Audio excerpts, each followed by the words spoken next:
Jake Monroe leaned back in the worn-out chair, his fingers idly tracing the rim of a glass half filled with an amber liquid. The bar was dimly lit, its walls stained with years of smoke and neglect.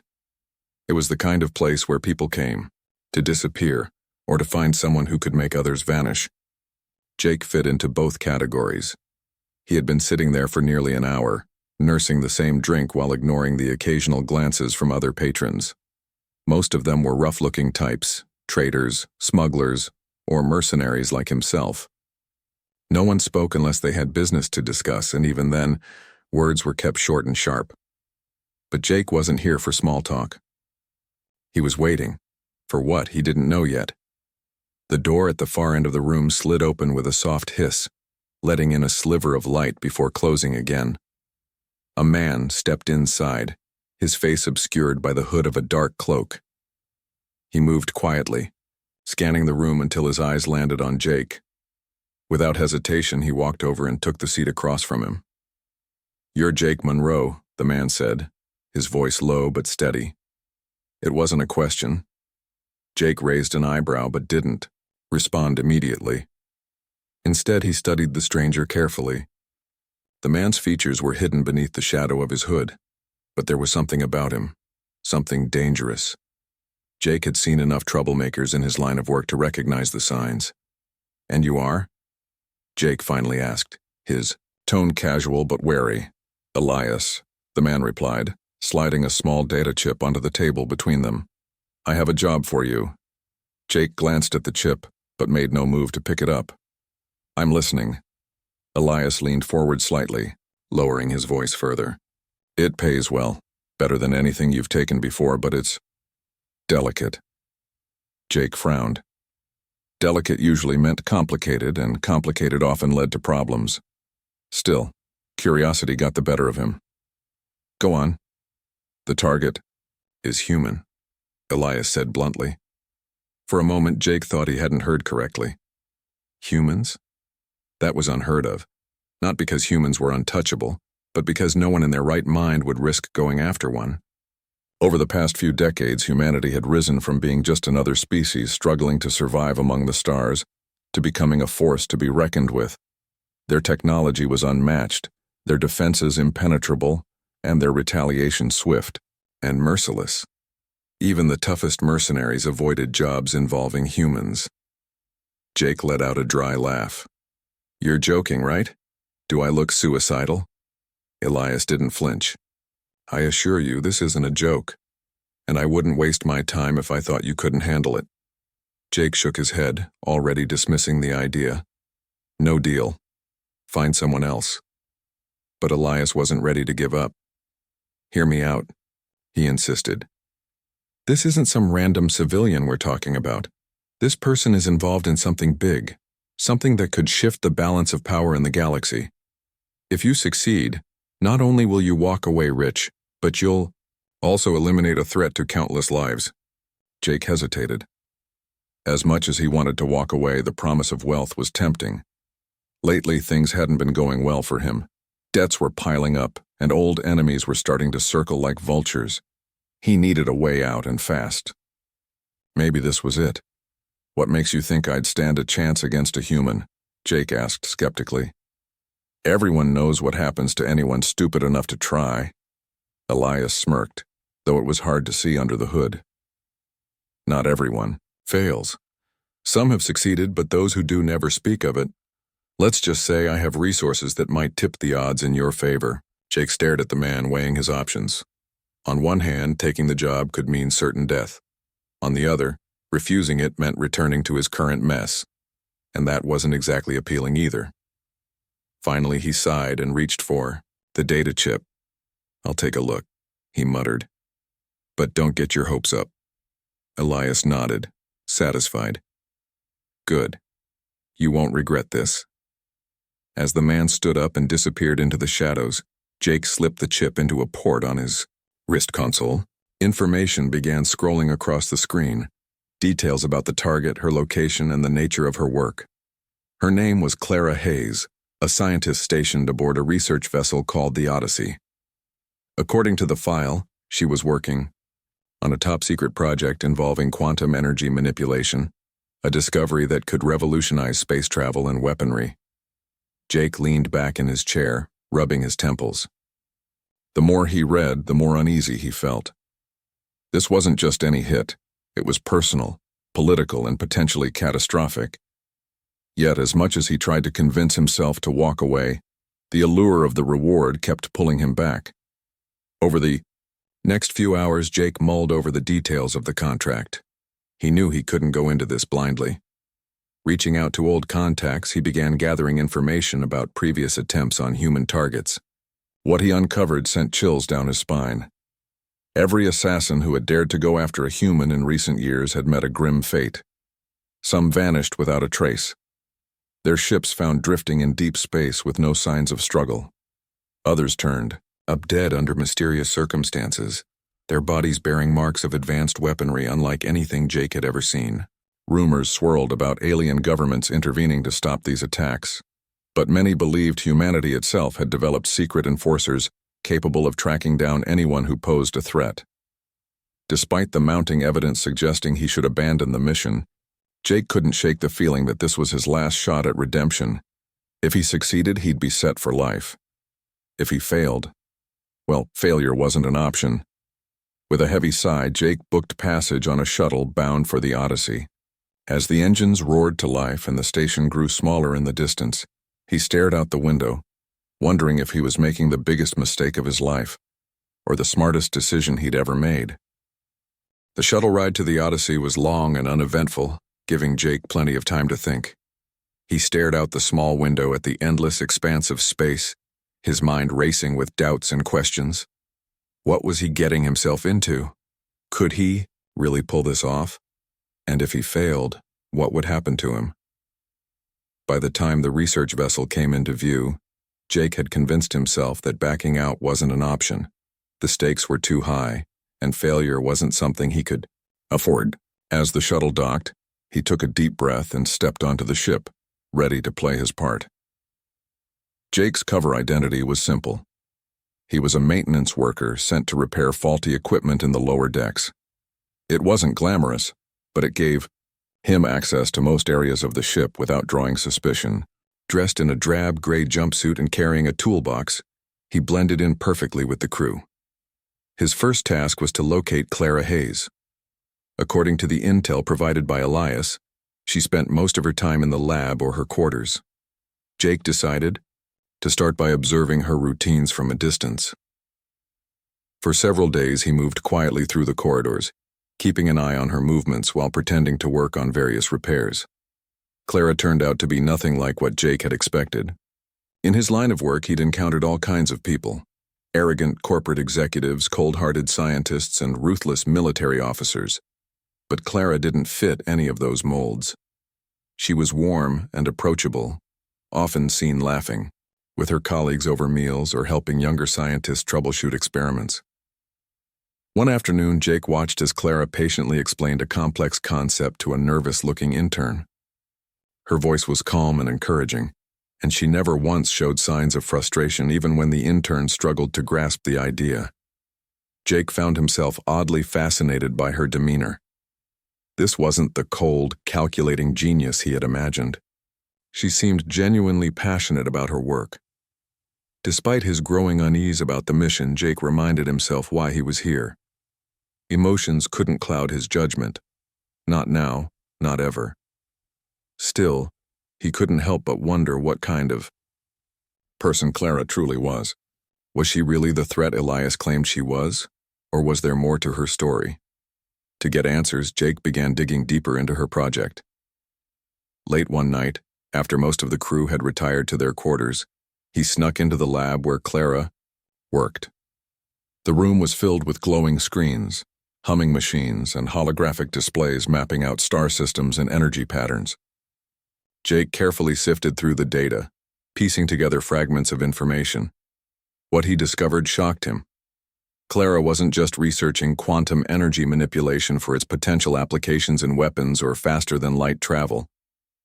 Instead, her work focused on detecting anomalies in nearby star systems, signs of activity that might indicate hostile forces gathering strength. She was essentially trying to predict and prevent threats before they materialized.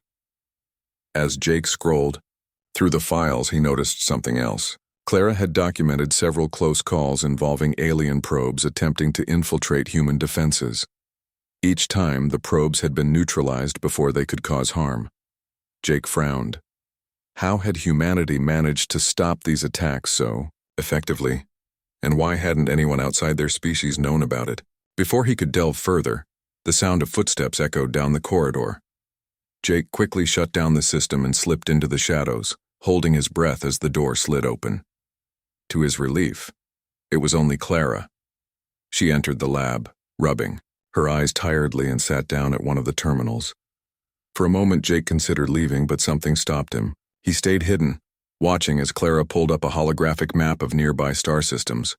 She zoomed in on a cluster of planets marked with red dots, muttering under her breath. Anomalies. Unknown signatures. She whispered, her brow furrowed, in concentration. This can't be coincidence. Jake's heart raced. Whatever Clara was working on, it was bigger than he had realized. She wasn't just protecting humanity's interests. She was safeguarding its future. The thought made him feel uneasy. If he went through with the assassination, he wouldn't just be eliminating a scientist. He'd be destroying someone who was actively trying to keep her people safe. But doubts weren't enough to change his course. Jake knew that walking away from the contract would leave him worse off than before. He needed the money, plain and simple. Besides, Elias had promised resources to help him succeed.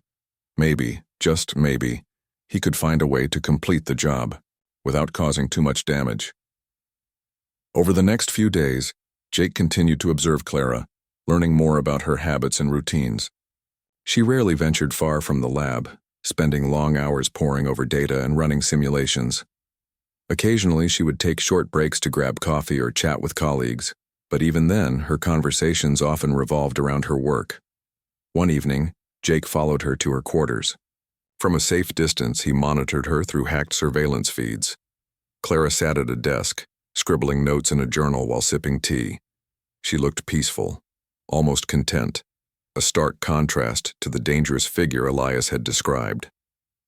Jake felt a pang of guilt but pushed it aside. He reminded himself that this was business, nothing personal.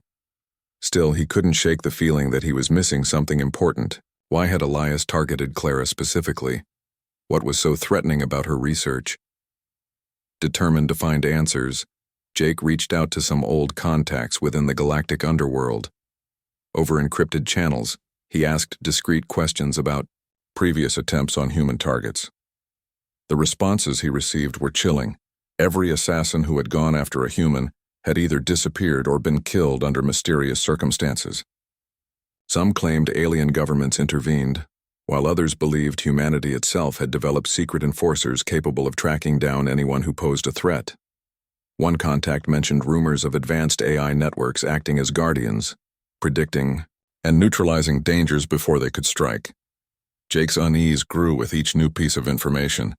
If these stories were true, then targeting Clara wasn't just risky, it was suicidal. Yet despite the mounting evidence suggesting he should abandon the mission, Jake couldn't bring himself to walk away. The promise of wealth, and perhaps redemption, kept pulling him forward. As the days passed, Jake became increasingly conflicted. On one hand, he knew completing the contract could cost him his life. On the other, failing meant returning to his debts and enemies with no hope of escape. He found himself torn between survival and morality, unsure of which path to choose. Late one night, as Jake lay awake in his bunk, staring at the ceiling, he made a decision. He would confront Clara directly, not to kill her, but to understand her. If she was truly the threat Elias claimed she was, then he owed it to himself to know why, and if she wasn't, well, maybe there was still a way out of this mess. With that thought in mind, Jake drifted off to sleep, his mind heavy with uncertainty. Tomorrow would bring new challenges, and possibly new revelations. For now, all he could do was wait and prepare for whatever lay ahead. Jake woke up early the next morning, his mind racing with plans and doubts. He knew confronting Clara was risky, but he couldn't shake the feeling that he needed answers before deciding his next move. If she was truly as dangerous as Elias claimed, then killing her might be justified. But if she wasn't, if she was just a scientist trying to protect her people, then Jake would be making a grave mistake. He spent the day going through his usual routine, pretending to work on repairs while keeping an eye on Clara. She seemed oblivious to his presence, focused entirely on her research.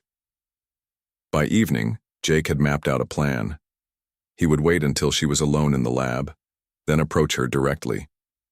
It was bold, maybe even reckless, but Jake didn't see any other way. As night fell, Jake made his way to the lab, careful to avoid drawing attention. The corridors were quiet, most of the crew having retired to their quarters. When he reached the lab, he peeked inside. Clara was there, sitting at a terminal, her fingers flying over the keyboard as she analyzed data. The room was dimly lit, the glow of the screens casting soft shadows across her face. Taking a deep breath, Jake stepped inside and closed the door behind him.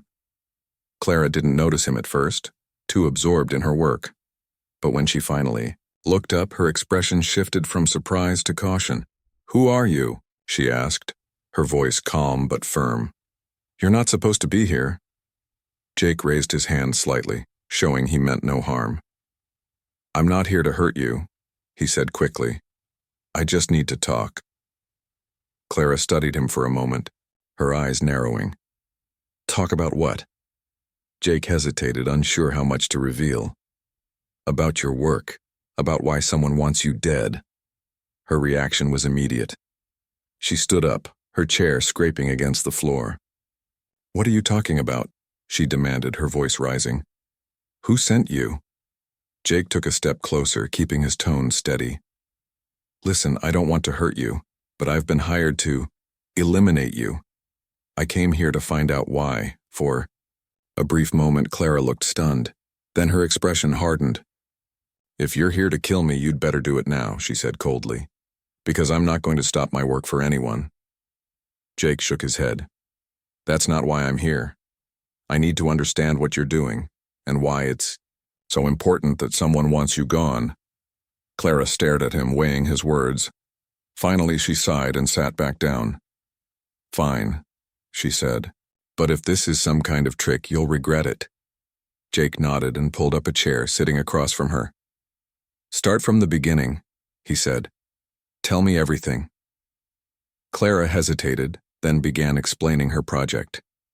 She told him about the anomalies she had detected in nearby star systems, patterns of activity that suggested hostile forces were preparing to strike. These weren't random threats. They were coordinated efforts by alien factions who saw humanity as a growing power they couldn't control. "What happens if they succeed?" Jake asked, genuinely curious. "They won't," Clara replied firmly. "Not if I have anything to say about it. My team and I are developing ways to detect these threats early and neutralize them before they can act. We've already stopped several attacks no one outside humanity even knows about." Jake frowned. "How? How do you stop them without anyone noticing?" Clara leaned back in her chair, her gaze distant. "It's complicated.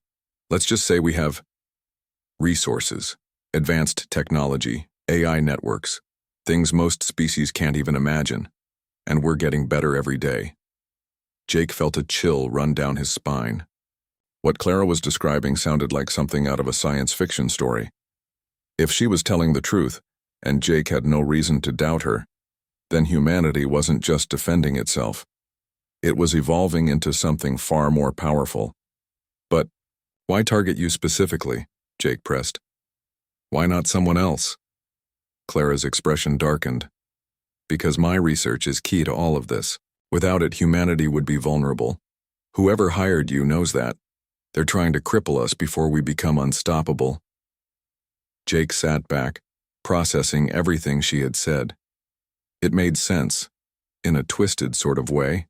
If someone wanted to weaken humanity, targeting Clara would be a smart move.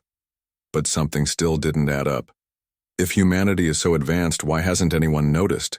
Jake asked. "Why aren't other species afraid of you?" Clara gave him a wry smile. "They are. Trust me, they know we're not the same fragile species we used to be. But fear doesn't always lead to action. Some factions think they can still win. Others are biding their time, waiting for the right moment to strike. Jake nodded slowly. He could see now why Elias had targeted Clara. Her work wasn't just groundbreaking. It was a threat to anyone who wanted to challenge humanity's rise. But that didn't make Jake's decision any easier. Before he could say anything else, the lights in the lab flickered, plunging the room into darkness for a split second. When they came back on, Clara was already on her feet, her eyes scanning the room. "Did you feel that?" she asked, her voice tense. Jake stood up, his instincts kicking in. "Feel what?" Clara didn't answer. Instead, she moved to one of the terminals and started typing furiously. "Something's wrong," she muttered. "The ship's sensors are picking up unusual readings." Jake walked over to where she was standing, peering at the screen. Sure enough, strange energy signatures were appearing on the display, signs of something moving through the ship. "What is that?" Jake asked, his voice low. "I don't know," Clara admitted. "But it's not human." Before either of them could react, the door to the lab slid open with a hiss. Standing in the doorway was a figure unlike anything Jake had ever seen. Its body shimmered faintly, as if made of liquid metal, and its movements were eerily smooth. It turned its head toward them, and Jake felt a wave of dread wash over him. "Stay back!" Clara shouted, grabbing a small device from her pocket.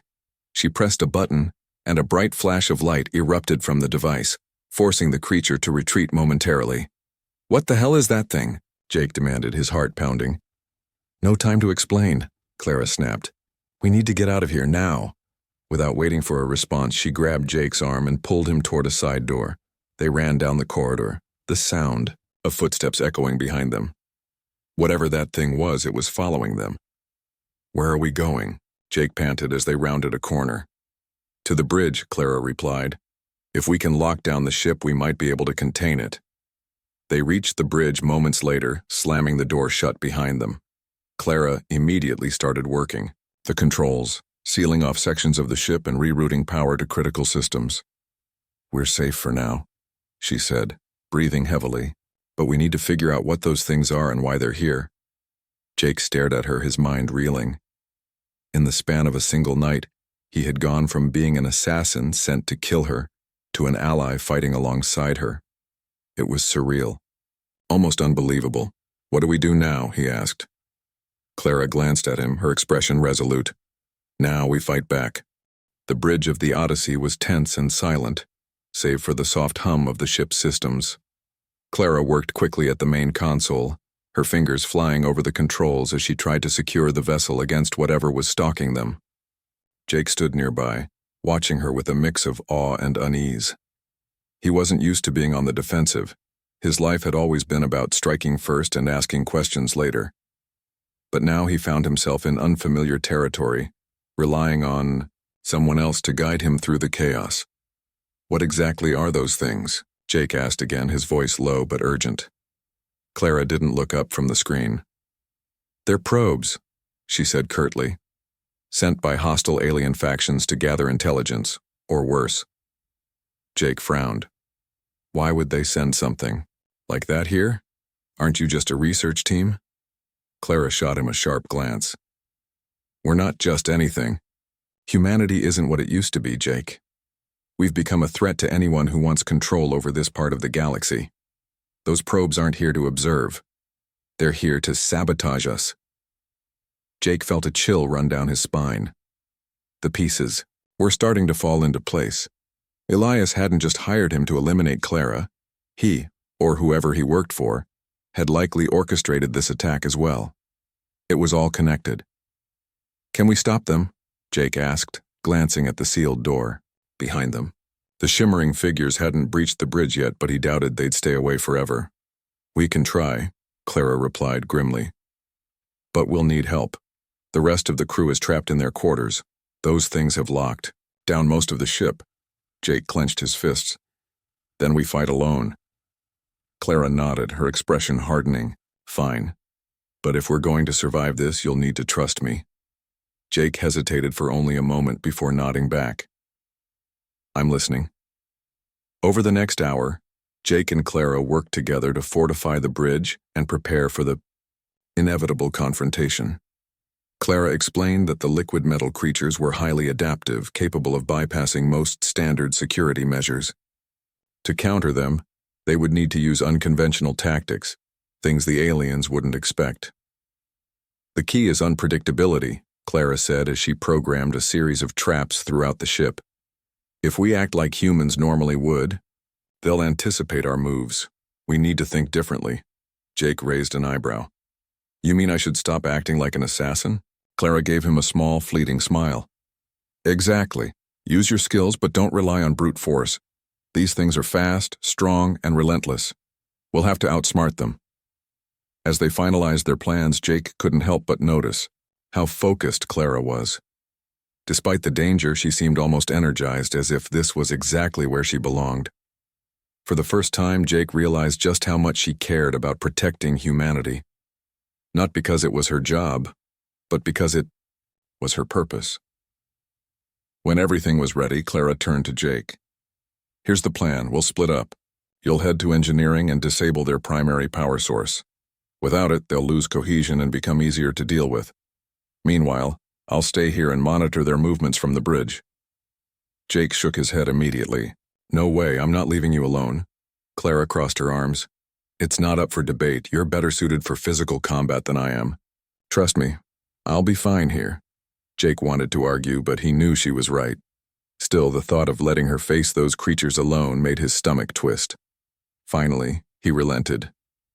Fine, but if anything goes wrong, you call me. Got it? Clara nodded. Got it. Jake moved quickly through the corridors, sticking to the shadows as he made his way toward engineering. The ship was eerily quiet, the usual hum of activity replaced by an oppressive silence. Every sound, the creak of metal, the faint buzz of distant machinery, made him jump. He kept one hand on the weapon strapped to his side, ready for anything.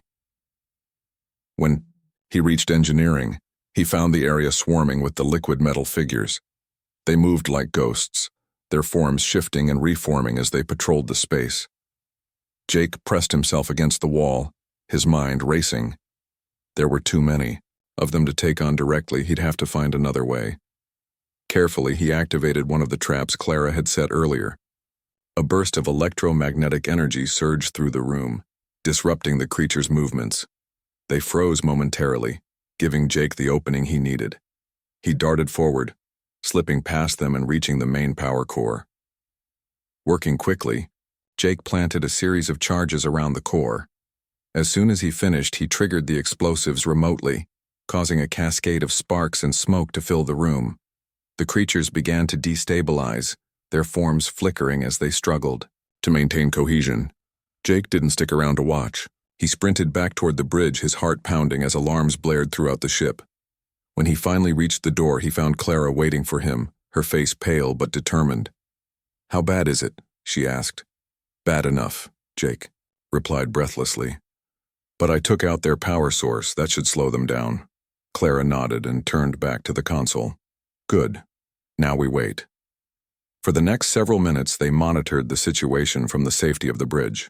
The creatures were still moving, but their actions were slower, less coordinated. Clara used the opportunity to send out a distress signal, hoping for reinforcements from nearby human forces. They'll come, she assured Jake when he expressed doubt. Humans always do. Jake didn't respond. Instead, he stared at the screens displaying the ship's layout, his mind replaying everything that had happened since he arrived. He had come here to kill Clara, to earn a paycheck, and erase his debts.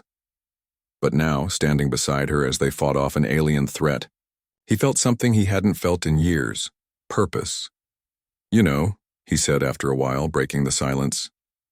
You're nothing like what I expected. Clara glanced at him, her expression unreadable. What did you expect? I don't know, Jake admitted. Someone colder, maybe. Someone who didn't care about anything except results. Clara smiled faintly. That's not who I am. And honestly, I don't think that's who you are either. Jake looked away, unsure how to respond. Before he could say anything, the ship shuddered violently, throwing both of them off balance. What was that? Jake demanded, scrambling to his feet. Clara checked the monitors. Reinforcements, she said, relief evident in her voice. Human warships just arrived. Moments later, the sound of weapons fire echoed through the ship as human forces engaged the remaining probes. The battle was short but intense, ending with the destruction of the last liquid metal figure. When it was over, Admiral Laura Bennett, a stern-looking woman with sharp features and piercing eyes, entered the bridge. She surveyed the damage before turning her attention to Clara and Jake. Report, she ordered briskly. Clara stepped forward, explaining the situation in clear, concise terms. When she finished, the Admiral turned to Jake. And who are you? She asked, her tone suspicious. Jake hesitated, unsure how to answer. Before he could speak, Clara stepped in. He's with me, she said firmly. He helped stop the attack. The Admiral studied Jake for a long moment before nodding. Very well, but we'll need to debrief both of you. As the crew began cleaning up the mess left by the battle, Jake pulled Clara aside. Why did you vouch for me? He asked quietly. After everything, you didn't have to. Clara met his gaze evenly. Because you chose to help instead of harm. That says more about you than any contract ever could. Jake didn't know what to say. For the first time in his life, he felt like he might actually deserve a second chance.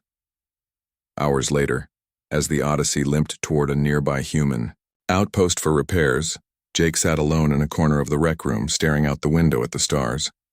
The galaxy was vast and unpredictable, full of dangers and opportunities. But for the first time, Jake felt like he had a place in it, a role to play, no matter how small. He didn't know what the future held, but one thing was certain. Targeting humans wasn't just a death sentence, it was a mistake he'd never make again. The debriefing took place in a small, sterile room aboard one of the human warships that had responded to Clara's distress signal. Jake sat across from Admiral Laura Bennett, his hands clasped tightly on the table in front of him. The Admiral was an imposing figure, tall with sharp features and piercing eyes that seemed to see right through him. Beside her stood two officers, their expressions unreadable as they recorded every word. Clara had already given her account of the attack, explaining how she and Jake had worked together to disable the alien probes and secure the ship. Now it was Jake's turn. He knew this moment would define his fate. If he said the wrong thing, he could end up imprisoned or worse. But if he told the truth, maybe there was still a chance for redemption. Start from the beginning, Admiral Bennett said, her voice firm but not unkind. Why were you on the Odyssey? Jake took a deep breath. I was hired to eliminate Clara Hayes, he admitted, choosing his words carefully. Someone named Elias approached me with a contract. He offered a lot of money and I needed it. At first, I didn't know what I was getting into. Admiral Bennett's expression remained neutral, though Jake noticed her jaw tighten slightly. Go on. When I got here, I started observing Clara, Jake continued. But the more I learned about her work, the less sense the job made. She wasn't some cold scientist working on weapons. She was trying to protect humanity. Then, those things showed up and everything changed. I realized I couldn't go through with the hit. The Admiral leaned back in her chair, studying him intently. So you decided to help instead? Jake nodded. Yes. I didn't come here to fight aliens. I came to kill someone who turned out to be on our side. When I saw what those probes were capable of, I knew I had to choose a side. And I chose humanity. For a long moment, no one spoke. Jake felt sweat trickling down his neck, his heart pounding as he waited for the Admiral's verdict. Finally, she stood up and walked around the table until she was standing directly in front of him. You're lucky, she said bluntly. If Clara hadn't vouched for you, we'd have thrown you out an airlock without hesitation. Do you understand that? Jake swallowed hard. Yes, ma'am. But she did vouch for you, the Admiral continued. And based on her report and yours, you acted honorably when it mattered most. That doesn't erase your past actions, but it gives you a chance to make amends. Jake looked up at her, surprised. What does that mean? It means you have a choice, Admiral Bennett replied. You can either face trial for accepting a contract against a human target, or you can join a special task force under my command. Your skills might be useful in rooting out anti-human conspiracies across the galaxy. Jake blinked, unsure if he'd heard correctly. You want me to work for you? Not exactly, the Admiral clarified. This isn't a reward, it's a test. If you prove yourself trustworthy, you'll earn your freedom. If not... She let the sentence hang unfinished. Jake glanced at Clara, who was standing quietly near the door. She gave him a small nod, her expression encouraging. He turned back to Admiral Bennett and straightened in his seat. I'll do it, he said firmly. Whatever it takes. The Admiral studied him for another moment before nodding. Good. Welcome to Operation Guardian. Over the next few weeks, Jake underwent rigorous training alongside other recruits, a mix of former criminals, disgraced soldiers, and individuals like himself who had been given a second chance. The program was designed to prepare them for missions targeting hostile alien factions and rogue elements within human space. It was brutal, both physically and mentally, but Jake threw himself into it with everything he had. He quickly discovered that this wasn't just about combat. The trainers emphasized strategy, teamwork, and adaptability, qualities essential for surviving in a universe where humans were often outnumbered but never outmatched. For Jake, it was a revelation.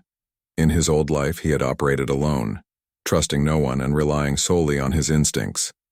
Here, he learned to depend on others, forming bonds with people he might once have dismissed as liabilities. One of his closest allies became Clara herself. Though she had returned to her research after the incident on the Odyssey, she occasionally visited the training facility to provide updates on potential threats. During these visits, she and Jake would talk late into the night, sharing stories and discussing the future of humanity. Jake found himself opening up to her in ways he never had with anyone else. For the first time, he felt like he belonged, somewhere. As the weeks turned into months, Jake began taking part in real missions. His first assignment was relatively simple: infiltrate a smuggling ring suspected of selling classified human technology to alien buyers. Working undercover, Jake posed as a trader looking to offload stolen goods. The operation went smoothly, at least until the smugglers realized they were being played. Cornered in a dingy warehouse on a remote planet, Jake found himself outnumbered and outgunned. Just as he thought it was over, reinforcements arrived. Clara and a team of operatives from Operation Guardian. Together, they neutralized the threat and secured the stolen tech.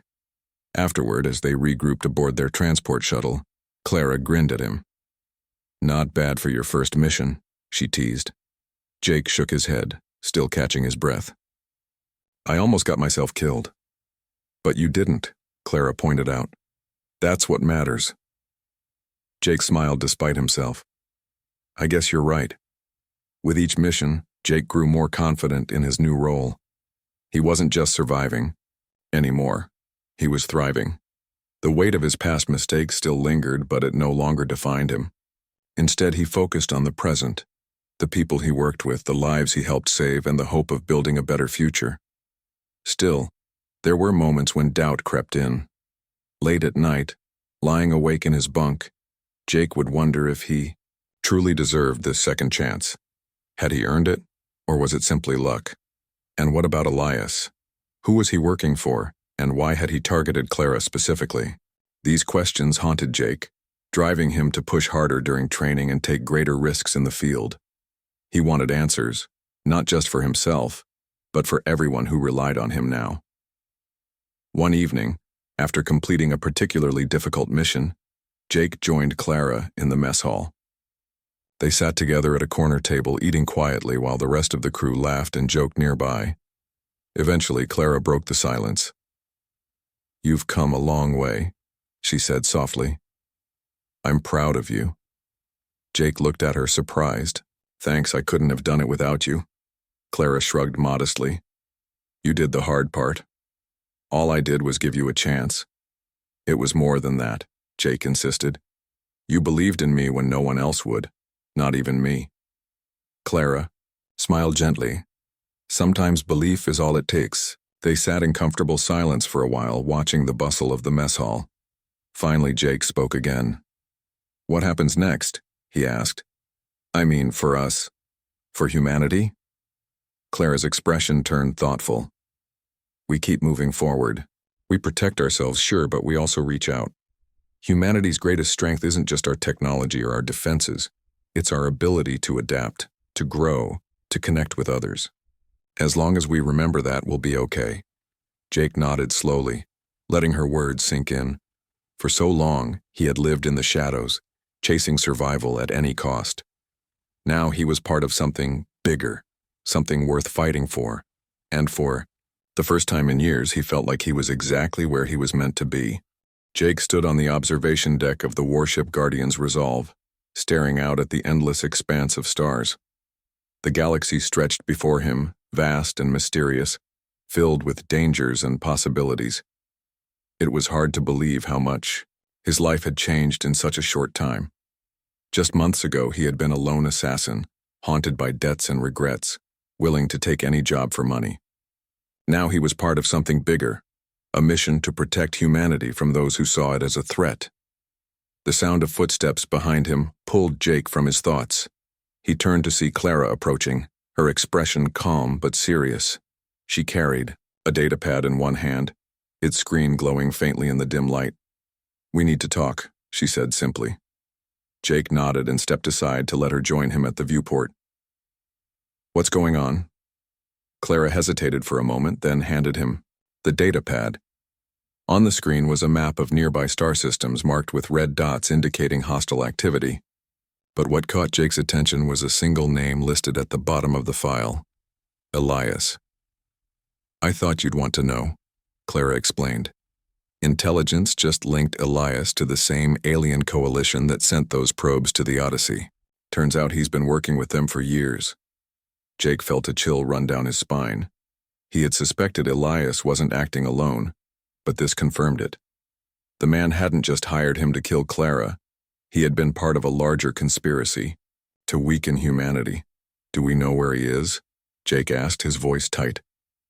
Clara shook her head. "Not yet, but we're close. If we can track him down, we might be able to uncover the full extent of their plans." Jake clenched his fists. "Then let's find him." Over the next few days, Jake threw himself into the hunt for Elias. Alongside Clara and the rest of Operation Guardian, he pored over data, analyzed patterns, and followed leads across multiple systems. It was exhausting work, but Jake didn't care. This was personal now. Elias had set him up, manipulated him into targeting someone innocent, and nearly got him killed in the process. Jake owed it to himself, to Clara, and to everyone else to make things right. Finally, they found a break. A smuggler intercepted near the edge of human-controlled space mentioned hearing rumors about a high-level meeting between alien leaders and a human operative. The location? A remote asteroid base hidden deep in uncharted territory. "This is it," Admiral Bennett said during a briefing aboard Guardian's Resolve. "If we move fast, we can catch them off guard. But be careful. These bases are heavily fortified, and we don't know what kind of defenses they have." Jake nodded along with the others, his mind already racing with strategies. This was their chance to strike back, to dismantle the network Elias had built and send a message to anyone else who dared target humanity. The assault on the asteroid base was swift and brutal. Under the cover of darkness, Jake and his team infiltrated the facility, disabling security systems and taking out guards silently. Clara stayed behind to monitor their progress remotely, feeding them real-time updates through their comms. As they moved deeper into the base, Jake couldn't shake the feeling that something was wrong. The corridors were eerily quiet, almost too easy to navigate. Still, he pushed forward, determined to see the mission through. When they finally reached the central chamber, they found Elias waiting for them. He stood calmly in the middle of the room, surrounded by holographic displays showing maps and schematics. For a moment, no one spoke. Then Elias smiled. A cold, calculating smile that sent shivers down Jake's spine. "You're too late," he said smoothly. "The plan is already in motion." "What plan?" Jake demanded, stepping closer. "What are you talking about?" Elias chuckled. You really don't understand, do you? Humanity isn't the victim here, it's the aggressor. Your species has expanded too far, taken too much. Other races fear you, hate you. And why shouldn't they? You've become everything they swore to destroy. Jake shook his head. That's not true, we're not like them. We protect ourselves, we don't start wars. Don't you? Elias countered. Think about it, Jake.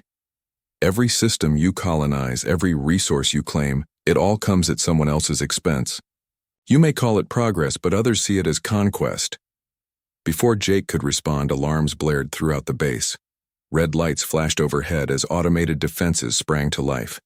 Heavy turrets descended from the ceiling, locking onto the intruders. Enough talk, Elias said, backing toward an escape pod. This ends now. Jake lunged forward, but Elias was faster. With a flick of a switch, he activated the pod and launched himself into space, leaving Jake and the team trapped inside the rapidly deteriorating base. The fight to escape was chaotic. Jake and his teammates fought their way through waves of automated drones while Clara guided them to safety via the comms. By the time they reached their extraction point, the base was collapsing around them, explosions rocking the structure as they sprinted toward the waiting shuttle. Once aboard, Jake collapsed into a seat, breathing heavily. His body ached, and his mind raced with unanswered questions. They had failed to capture Elias, but they had disrupted whatever scheme he had been planning. For now, that would have to be enough. Back aboard Guardian's Resolve, Jake sought out Clara in the lab. She looked up as he entered, her expression weary but resolute. He got away, Jake said flatly. Clara nodded. I know, but we stopped him from executing whatever plan he had. That counts for something. Jake sighed and leaned against the wall. Does it ever end? The fighting? The conspiracies? Will we always be looking over our shoulders? Clara hesitated before answering. Maybe. Or maybe someday we'll reach a point where humanity doesn't need to fight anymore. Until then, we keep doing what we're doing, protecting each other, standing our ground and proving that we're stronger together than apart.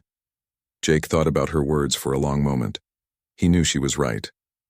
No matter how many enemies humanity faced, they would endure, as long as they remembered who they were fighting for. Weeks passed, and life aboard Guardian's Resolve returned to normal. Missions continued, threats were neutralized, and alliances were forged. Through it all, Jake remained committed to Operation Guardian, finding purpose in protecting the very species he once sought to betray. One evening, as he stood on the observation deck again, Jake reflected on how far he had come. The galaxy was still dangerous, unpredictable, and unforgiving, but so was humanity. And perhaps that was the key to their survival. They adapted, evolved, and refused to give up no matter the odds. For Jake Monroe, redemption had been a long road, paved with mistakes and sacrifices. But he had found his place among the stars, not as an assassin but as a guardian, and he wouldn't trade it for anything. Even the assassins refused. Targeting humans was a death sentence. But Jake had learned something more important. Defending humanity was a calling worth living for.